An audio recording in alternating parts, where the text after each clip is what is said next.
Greetings. Welcome to a webinar topic, which I think if you were me, even say 20 years ago, you might have been a bit puzzled about this.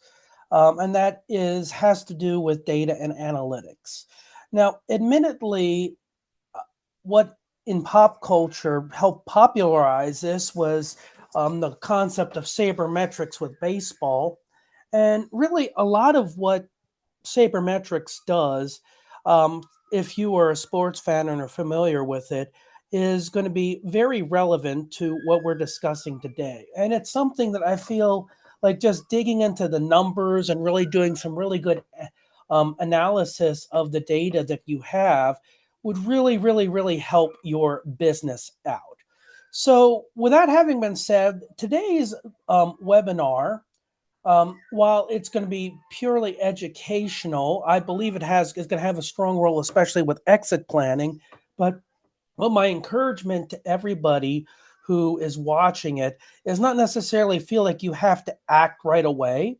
There are going to be some action points that would be recommended at the outset, but the reality is a lot of what you're going to be learning today you're going to need to think about. So I don't need you to feel after like you've watched this webinar to think that you absolutely have to act on this. Definitely act on some of the action points that are given, but really take what is presented as from the perspective of this is intended to educate. So having put that out there, let's go ahead and jump in. And what we're going to be doing is we're going to be really focusing here on how solid data transforms exits. And the reality is, if you're a company that has mature data capabilities, you are going to sell for substantially higher multiples. One number that I've come across is 3.5 higher multiples. And, you know, that might sound high, and you might wonder why. Well, the reason why is mature analytics, which is going to be something that obviously is going to be reviewed when it comes time for a buyer, is that's going to reflect, that's going to show to whoever is interested in buying the business that you are really trying to delve deeply into the numbers to understand things, and you have a lot of capability to grow, and the seeds are there. So that is really what I want us to take a look at. So now let's kind of dive a little bit deeply into this webinar on how solid data transforms exits. And really, there are two types of owners. And what it comes down to here is understanding your priorities. A someday owner, they're going to plan to exit in 3 to 5 years, seeking a maximum amount of valuation. And, they're going to be prioritizing analytics to enhance future business performance. In other words, these are people who are thinking very proactively. Then there's going to be the right now type of owner. They need better visibility and control over the business today. And the reality is they understand that, okay, analytics is going to really help us start addressing issues today. Obviously, it will help down the road, but the reality is they see the need for it today, whereas the other one is realizing, okay, we're thinking ahead. Now, the reality is both of these owners, when it comes to the priorities involved with analytics, have value, and you can actually basically leverage data simultaneously to enhance your daily operations while setting the stage for a lucrative exit. Case in point, when it comes to these analytics, what you can do is you can really, the better you understand the data and your analytical models, you can actually start to build predictive models based on your analytics that will give you really good cash forecasts. I did this once with one business where I was able to easily predict the next 90 days of cash flow, which, for your fractional CFOs or CFOs, that is a must have. And the fact that you can actually build out with analytics using internal numbers from your company should really drive that importance home. Now, right around 78% of PE investors rank data maturity as a top three factor when it comes to exits. And the reality is, right around 14% of mid market companies are data ready. So the reality is, if you're going to want to really jack things up, just because of the fact that analytics is going to reveal that you have a very mature business model, um, that's really going to be just a massive assistance to you. Okay, so now that we've looked at that, let's take a look at data maturity and this ladder. There really are four levels when it comes to data maturity. The first one is descriptive, and that's kind of what happened. Most businesses have that, but the problem is with descriptive,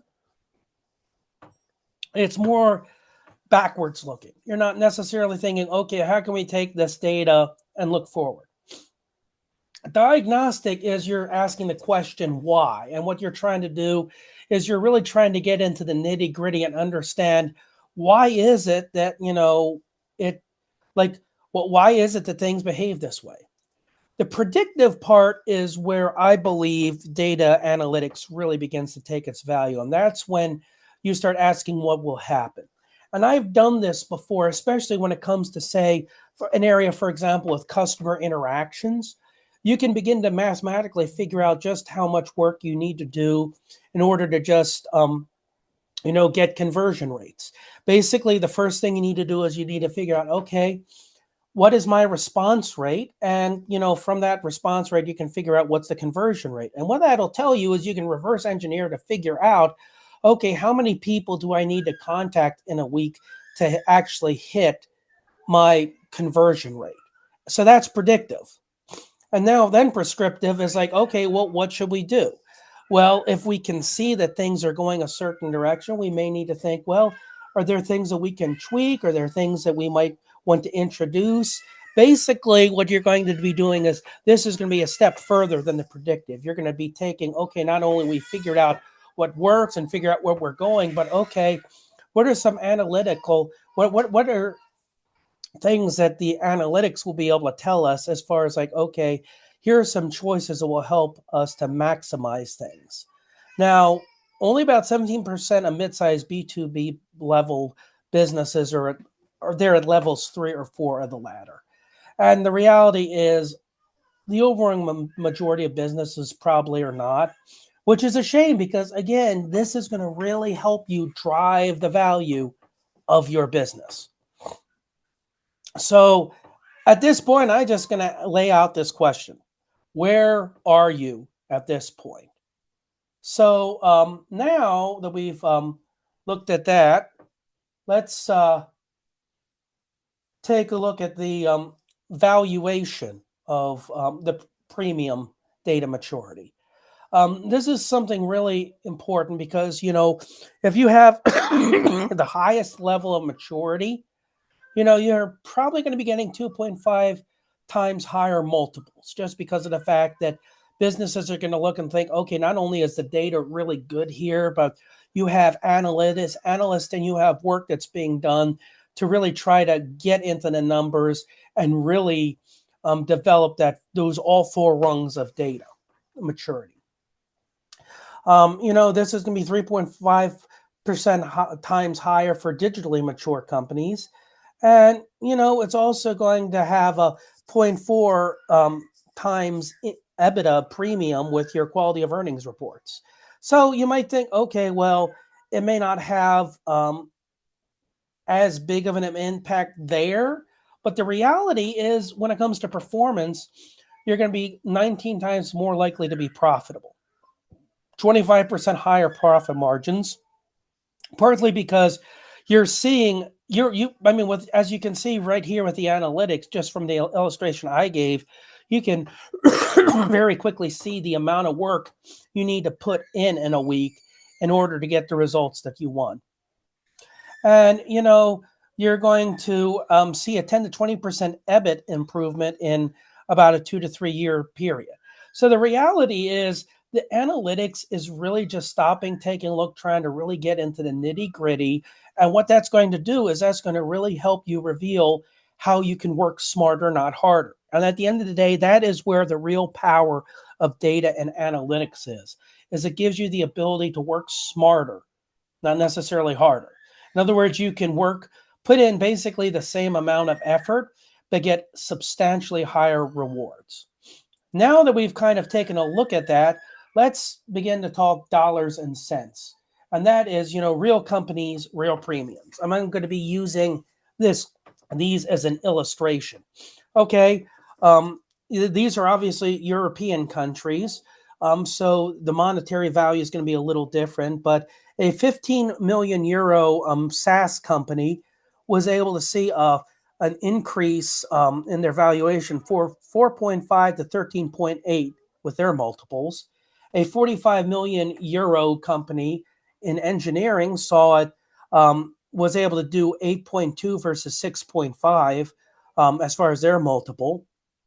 And a consultancy company was able to that was valued at 22 million euros was at 12.5, and it was as opposed to 8 to 10 with unsolicited offers, and those are all multiples.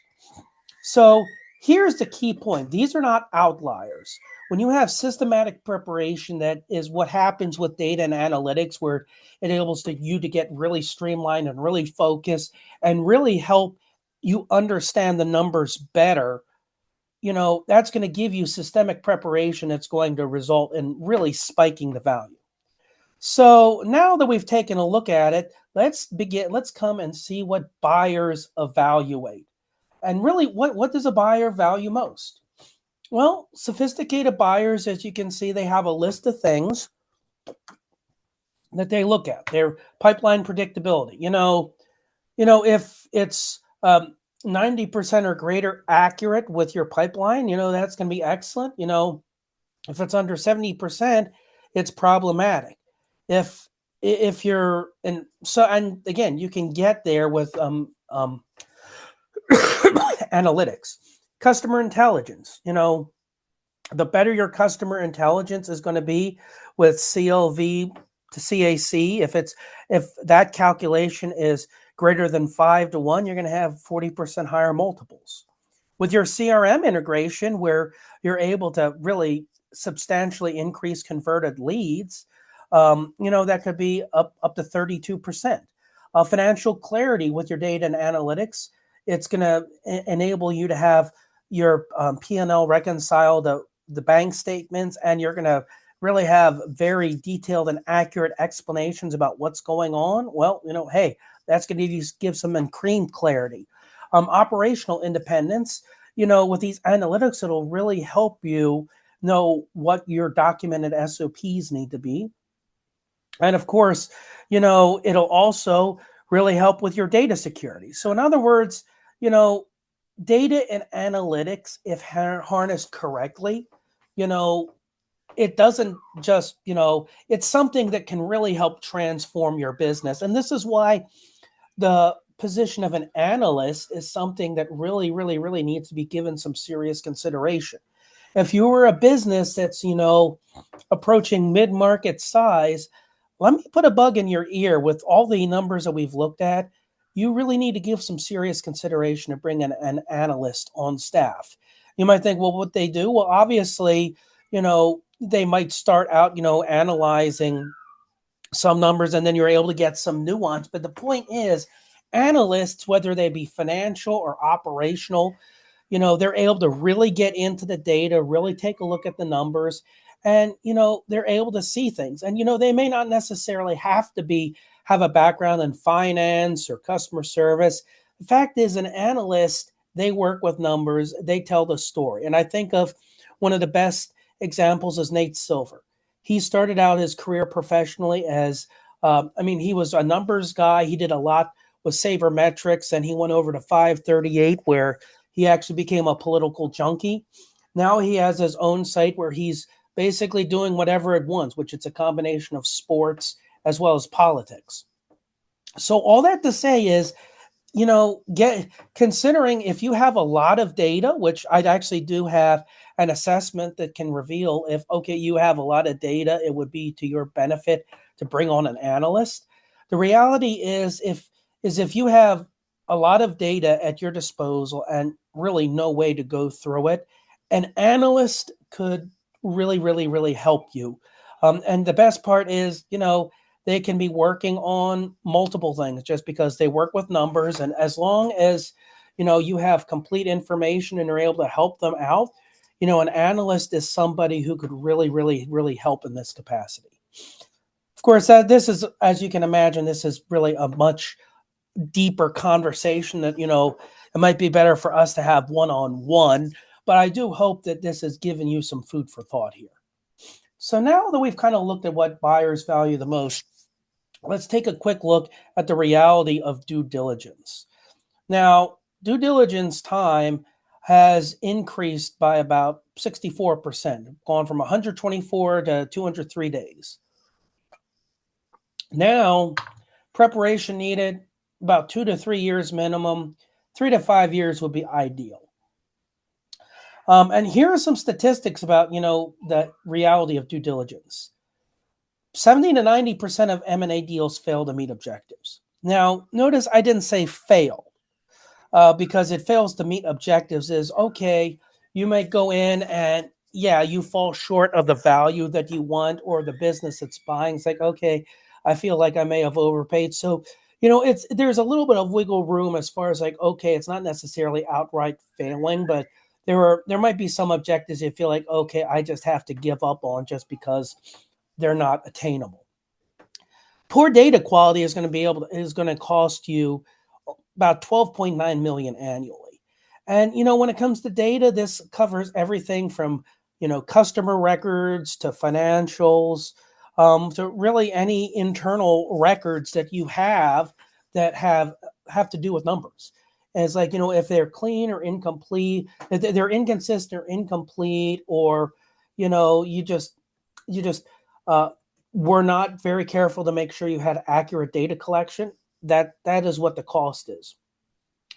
And really, there's a citation of about 44% that are citing that it's a lack of quality data is one of the biggest due diligence barriers.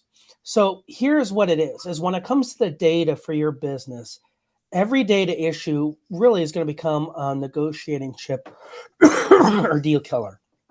If you have an analyst on staff who is able to really help you with numbers, and maybe even just because of their work and finding things, they may actually be able to result in the need for more positions just because of the high level work they're doing and uncovering. Whatever it is, at the end of the day, realize that the better you get into with data and your analytics game, the more negotiating chips you're going to have. So let's show some specific issues that can derail deals, especially when it comes to data. And here are the top 10 data issues.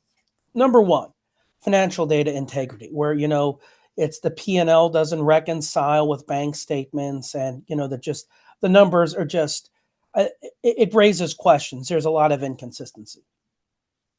Revenue quality. Well, here an analyst does not necessarily need to tell you that, yeah, you have a customer concentration of 45% with this one customer. That should be rather obvious. Earnings normalization gaps with undocumented add backs. This is where an analyst could begin to get a little helpful. Of course, having a CPA who has experience with this area might be able to give you some recommendations by saying, okay, yeah, that doesn't figure out. Data system and fragmentation. Hey, this is a big area where an analyst they're going to be looking at your data and they're going to say, okay, we have some gaps here. So, that's a big area. Working capital documentation. Just when you think about it, it's not all the documentation. There's a reason they call it an analyst, is because it's not necessarily looking at the numbers. It's trying to find the story behind the numbers.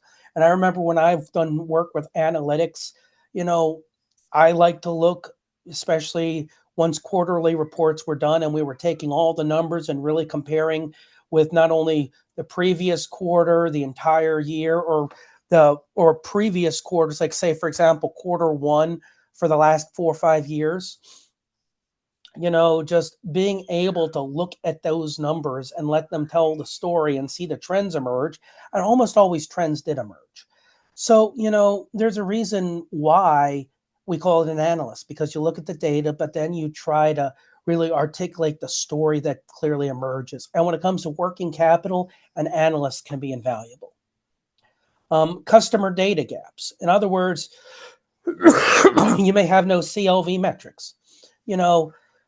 Just an analyst would be, obviously this might be something that might be apparent to some, but an analyst, again, they're a numbers person. They're looking for it. They're trying to make sure everything is complete, and getting them in to look at it, they'll be able to say, hey, we're missing this here. Compliance failures. Now, this is going to be something that, it's also possible. There are a lot of other people that could look at, and an analyst could tell you. Technological deficiencies.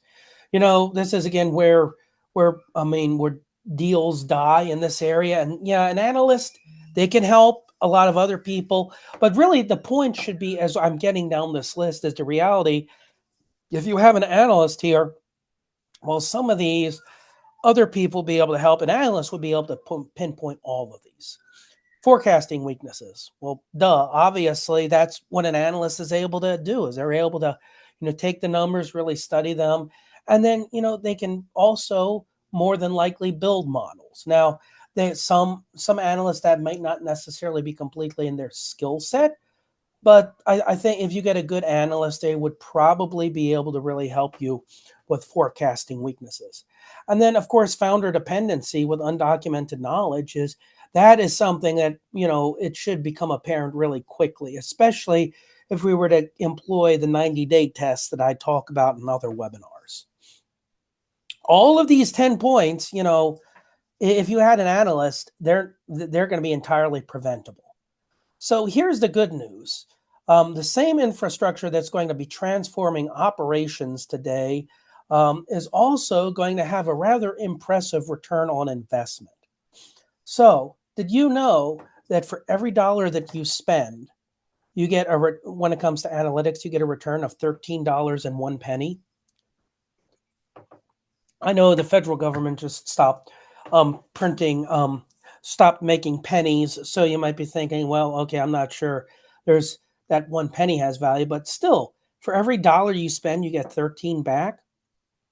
And the return, that means a return of investment of 127% in about 3 years.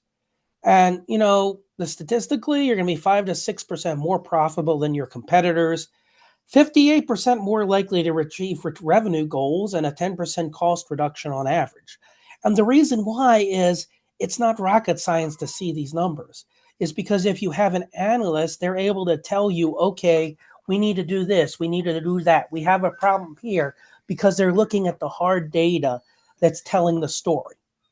So again, this isn't just exit prep. And this is, again, why I'm presenting this as informational. I'm encouraging you to really think about this, just because of the fact that what this is going to do is this is aimed at really giving you all the facts about data and analytics. And I hope that even if you're not planning on exiting, if the end result is like, okay, I really need to take a look at this for the possibility of incorporating my business, I feel like that will be a job well spent. Now, let's take a look at some of the blind spots that analytics is able to reveal. And here, it's able to help with pricing inefficiencies, demand mismatch, your CAC reality, which, is going to show which channels are truly performing, product profitability. It's possible it might show, hey, several of these products are losing money. It's not worth your time. Capacity utilization, it might be showing, hey, we're only at 60%. We really need to boost things here. And then customer profitability, it'll show, okay, yeah, this particular customer, even though we might be getting the most from them, we're actually draining resources, because, for every dollar that we're making, we're actually spending more per dollar that we make from them than with other customers. And then also it'll with cash flow timing patterns. So really what's important to realize is these blind spots, again, this is why an analyst, as the business gets bigger, you need to have analysts, maybe become more specialists, say focus on one area or another.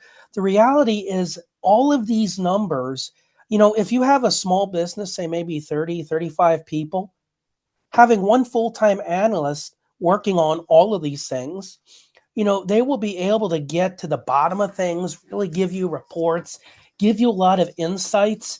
And, in short, they could very quickly help provide you the ammunition that you need. So that way you may eventually need to hire multiple analysts just because they become more cause you to be more profitable and just so much more efficient. So, here are some additional stats, that, analytics will be able to help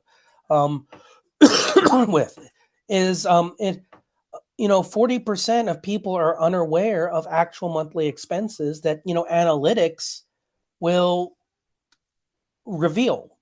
Think about it. 2 out of every 5 business owners are actually unaware of your actual monthly expenses.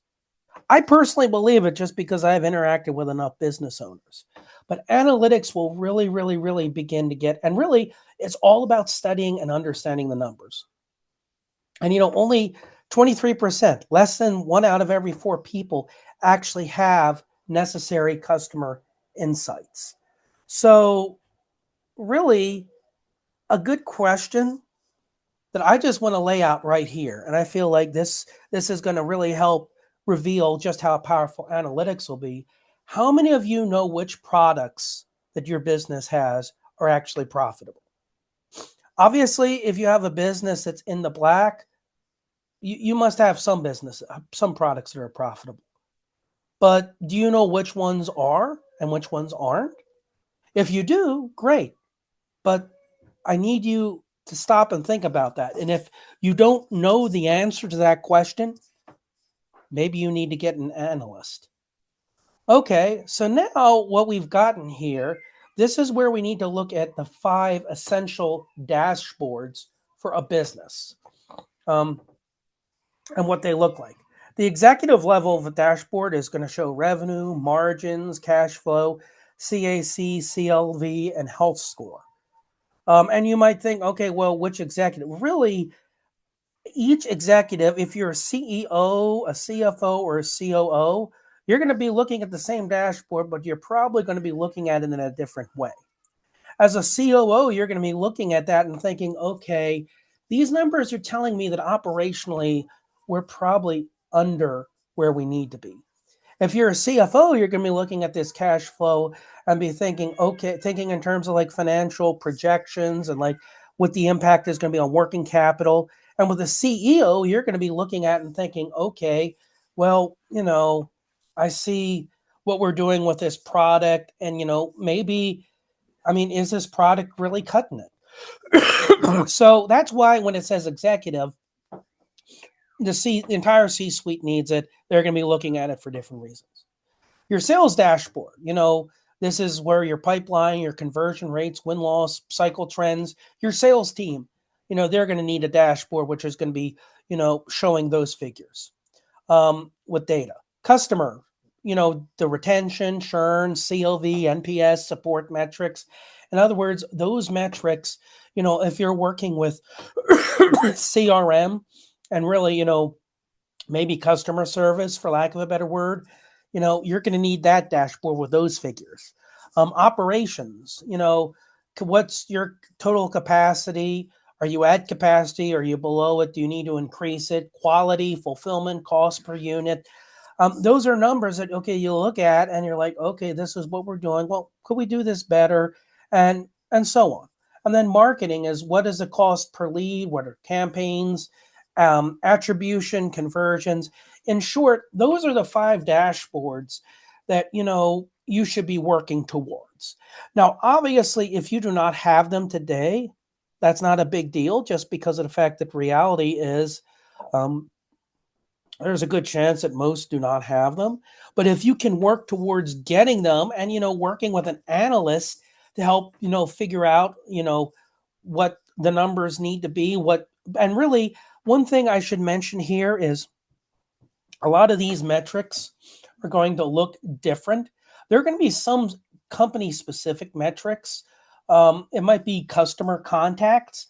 If you're into, I know one company I work with, we actually work with pre scheduling appointments. And, obviously you might have something like that. So the reality is, depending on the business and the industry, you're going to have some specialized metrics that other businesses might not have. But making sure that it's clear what they are and what the importance is will help you a long way. So again, who is going to be building and maintaining all of this? Well, again, this is where your analyst is going to be coming in. Now, obviously, as time goes on, you grow bigger. That analyst might become the senior analyst, and they'll actually become leading a team of other analysts, junior analysts. And, it might be too big for one, but the analyst is going to be the one who's going to really help getting a lot of those numbers figured out. So let's just take a look at some of the misconceptions versus the reality when it comes to analysts. A misconception: analysts, all they do is number crunching. Well, the reality is they're strategic advisors who are busy translating data to make decisions. In other words, they're taking the numbers, that they're doing number crunching, but then they're trying to translate it into actionable insights. They only handle IT projects only. Well, they actually work across departments. Now, again, another caveat: as the business grows, you may decide, okay, we need to have a financial analyst, or we need to have a marketing analyst, or an operation. So it is possible as time goes on, you will need to add more and have more specialization, but an analyst can work across departments. All an analyst does is create reports. Well, they create reports, but they also identify problems, they define goals, and they bridge gaps. In other words, in these reports, they're helping you see the cold, hard reality, but also, giving some definition, as well as, maybe even some recommendations. Now, one misconception: oh, it is possible to do it yourself. Well, that's possible, but it's also possible that it might take an owner hours to figure out something and an analyst would figure out in minutes. Now, again, I have done analytics type of work before. I am not really an analyst.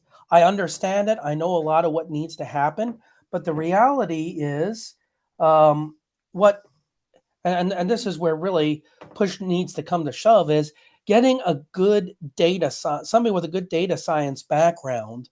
um, they're going to be able to take whatever DIY job you're trying to do, and they'll be able to figure it out, and they'll be able to really help get you where you need to be.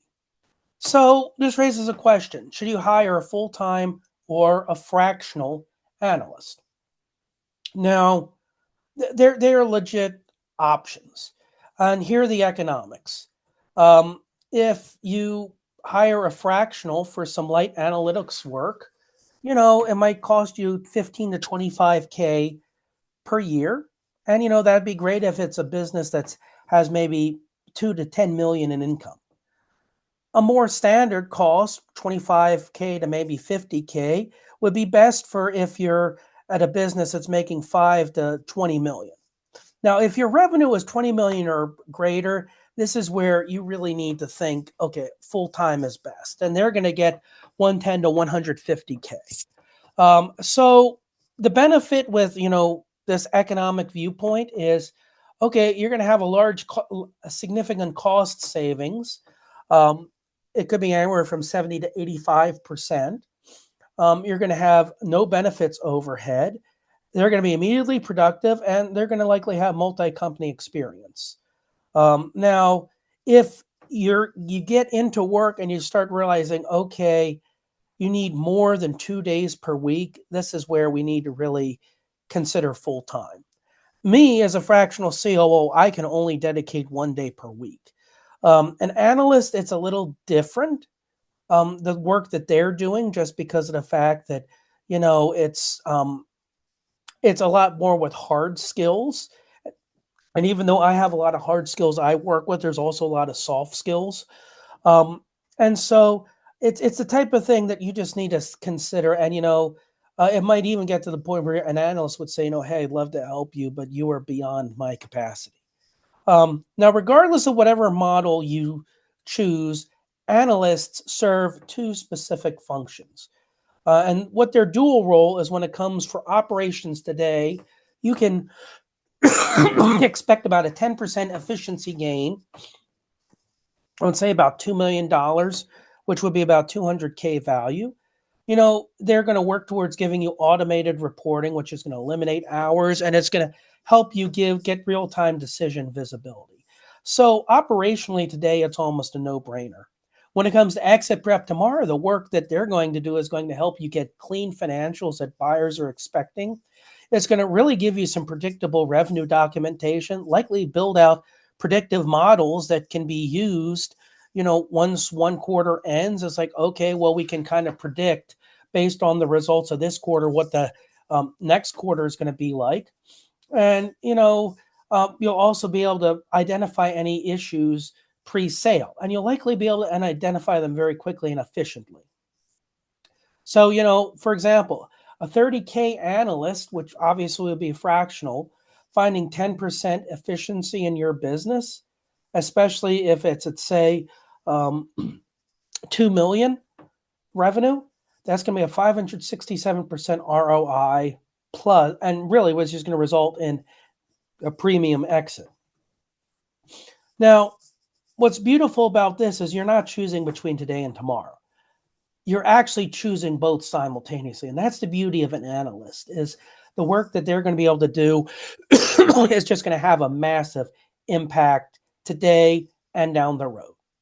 So how do you actually start? Well, here's kind of the foundation. First phase, which is take a few months, you need to basically get an assessment from them, identify all the KPIs across the business, build out the first dashboard. And then during the second phase, which is the actual build out, you're going to integrate, you're going to get department analytics, you're going to figure out who needs what. Then during phase 3, which is going to be optimization, that's when you're going to start getting more advanced analytics and automation. And then phase 4, which is when you're at maturity, you're going to have, it's going to be predictive. There's going to be a culture of really good data and making data informed decisions, and you're going to be exit ready. Now, this likely could take anywhere from 12 to 24 months. It could take closer to 36 months. But the reality is this type of work, especially, and, hey, if you have an experienced analyst, it may even go faster. But the point is, this is something that should really be done, right away when you can, and it is going to result in some really quick, easy wins. Okay, so having said that, let's talk right now about some quick wins we can get in the next 30 to 90 days.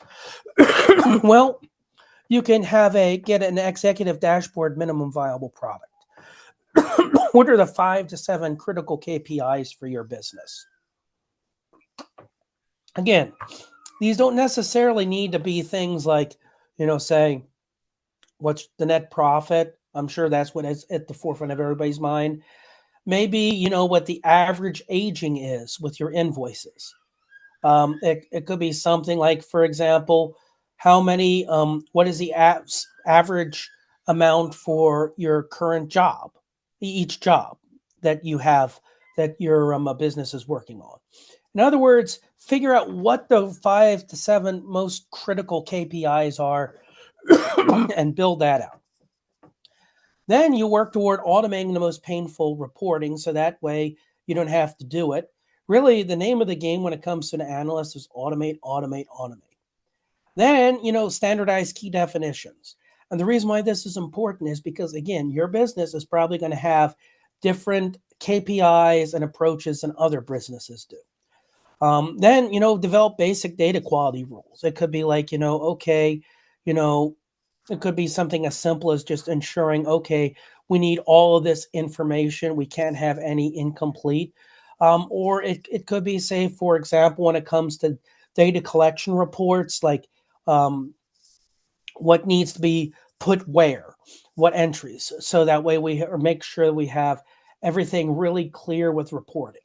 And then obviously customer concentration analysis, knowing, okay, what is the size of all your biggest customers as it pertains to the chunk of revenue that they're giving you.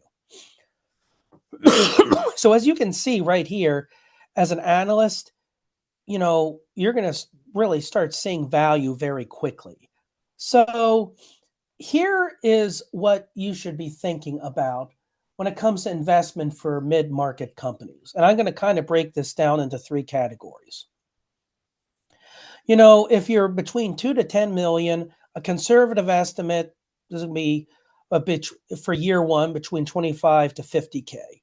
Mid-range will be 50 to 100K, and comprehensive is 100 to 150K. These are ranges, and I know especially if you're towards the bottom of that 2 million, some of the larger figures might seem daunting, which again is the reason why, we have different categories. But the reality is, trying to figure out how you can get the most value is key. If you can't afford it, well, then you figure out what is the most value you can get with what you have.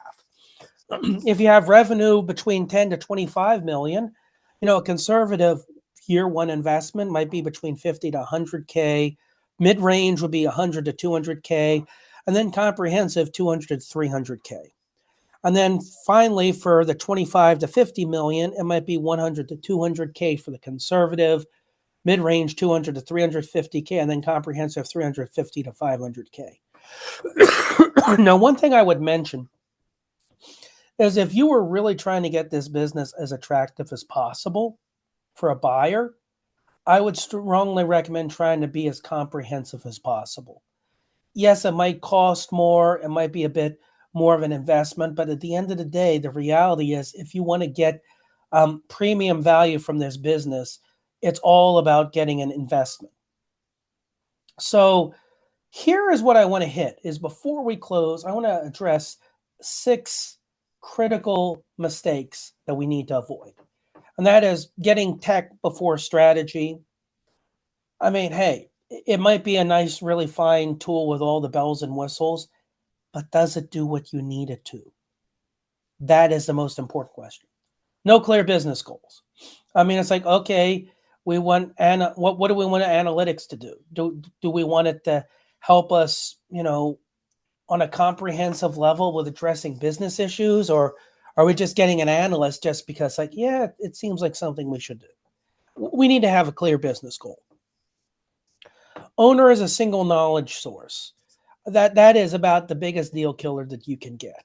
The owner really needs to get to the point where they are just basically the owner of the business. They are not needed to be the subject matter expert on everything. Siloed systems. In other words, systems that they don't talk with each other. The left hand doesn't know that the right hand exists. Another big one is on underinvestment strategy, where it's like, okay, you're only allocating a say 14% of what you need. And then the final one is Excel-based decision making. Now, I get it. Excel spreadsheets are valuable. They can serve as a very, very valuable analytical tool. And, I've used them right, they're very powerful. But the reality is they only tell you numbers. And, it's possible other visual demonstrations as well as even a detailed report. So really when it comes to what I'm trying to say is with Excel-based decision making is if you're just relying on spreadsheets when you could actually have a dashboard that's able to show you clearly all the metrics, you're missing out. So let me go ahead and bring this together with really 3 key takeaways. The first one is the math is clear.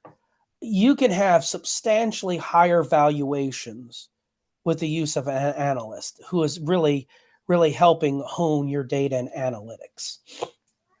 The next thing is you really need to start now. You need about 2 to 3 minimum years of preparation.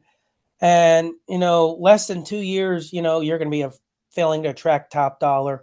Most likely who you're going to be attracting are the PE firms that, want to buy at a discount, and they're going to see you as an easy mark. And then really the final thing is the pathway is the same. Is the better you have with operations improvements, the better your exit value will be.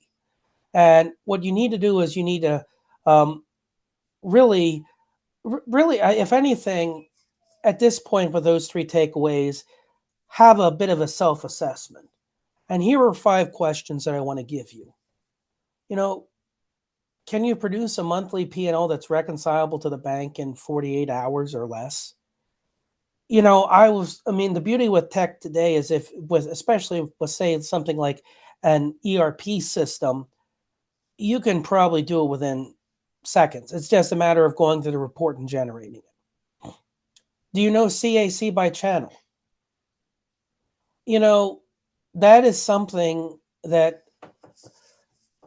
really is invaluable to know. It can be really hard to identify, especially if you are not a seasoned analyst. And this is, again, why having an analyst would help.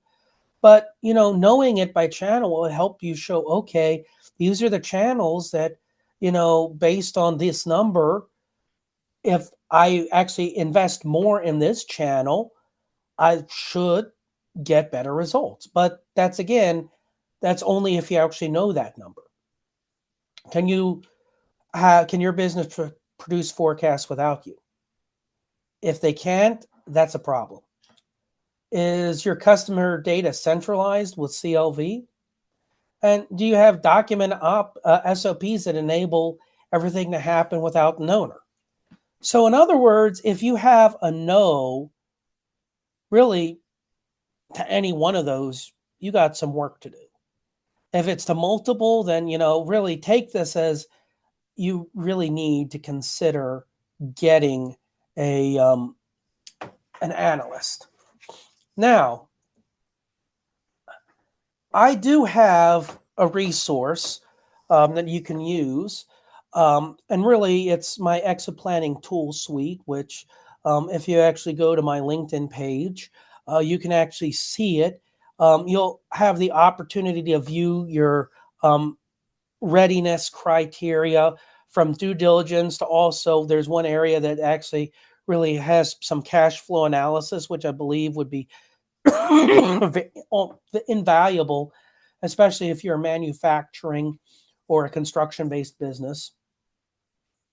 So at this point, what I want to do is I want to take a few questions that have been posed, and I feel like these questions, if you feel like this applies to you, really take this to heart. If anything, I hope this presentation is such that you are given some serious consideration to what's been presented. Okay, fractional versus full-time. Well, it depends on the size. And really, it might also be like, if you're a large company, already have an analyst, you may want to bring on a fractional analyst for a little bit to help them out. So really, it depends on what your needs are, what the volume is, and where you are in the process. Honestly, if it's a matter of getting things set up for a full-timer, I would definitely go the fractional route just because they can get things worked out and really improved quickly. Now, is it possible that you're too small to afford an investment? Yes, that is a very real possibility.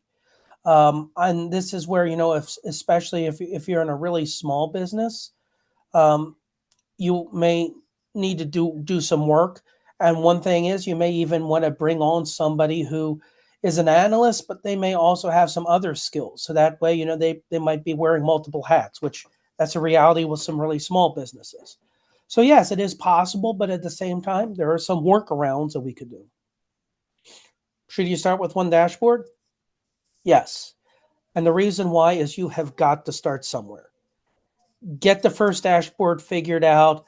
And once you get that figured out, build out the next one, and you'll be able to start figuring, okay, yeah, even though I've laid out some things as far as like what the different teams will need, it's possible you'll find out even more nuance. Okay, what about convincing the partners and the board? Well, I hope that some of the information here would be convincing. And if you're convinced, maybe what you should do is you should encourage somebody who is either one of the partners or they serve on the board of directors. Encourage them to watch this video and really take this to heart. Okay, what's the first step that I should do tomorrow? Well, that's going to look a lot differently based on where you are today. If you have absolutely no work, what I would recommend is like maybe reach out to somebody who is a fractional analyst and say, hey, this is where we are. Can you help us? I understand it. Just ask around, and once you begin to, um, and maybe ask multiple people. Of course, if you find somebody who you work with really well and they have experience, setting things like this up, then you might want to seriously consider them. So I just want to leave you with this presentation, with this final thought. The best time to start was when you opened your business. It could have been 3 years ago, could have been 30 years ago. The second best time is today. The reality is where we are. If you are able to just get the process started, regardless of where you are in it, you will be much better off. So, having said that, I just wanted to wrap this webinar up.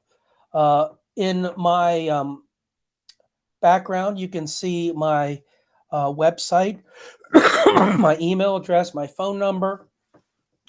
My LinkedIn profile is in the description of this video.